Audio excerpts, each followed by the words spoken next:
Good morning everybody, this is Grant again with the Urban Foresters, and we're here to do another tree tip video. The kind of pruning I want to talk about today is called crown raising.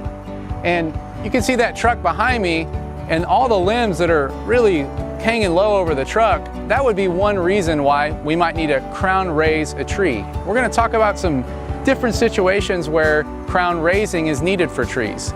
Those types of things would be a parking lot clearance issue, or you have low-hanging limbs over a building, or the limbs have started to grow down and you just can't see your property the way you want to see it.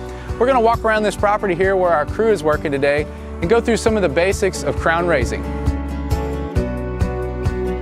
So when an arborist begins to speak with you about crown raising, the first thing you're going to want to establish is how high do the limbs need to be raised. We don't want to over prune the tree and go too high. Typically when we write a scope for tree trimming, we would say 12 to maybe 15 feet, somewhere in that range is going to be the typical customer. Well, this limb behind me is clearly lower than 12 feet.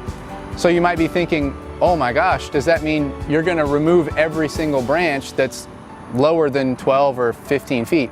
That's not what crown raising means exactly. Crown raising means that the canopy or the green portions of the limbs will be raised up to that height. So I'm going to take you a little closer to this particular limb and talk a little bit about that. All right, so here we are at this limb I was talking about. And you can see it's a good sized branch, maybe 10 inches, 12-inch branch.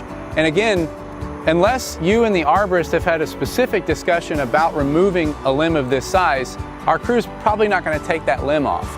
What we will do is out further on the canopy where some of the lower hanging limbs are hanging down, our guys will take their clippers and smaller pole implements and make pruning cuts at those branch unions to get you the 12 or 15 feet of clearance, but leave the limb in place for future needs of the tree.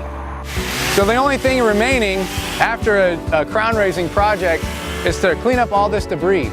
And as you can see from only 2 or 3 trees, we've got our work cut out for us.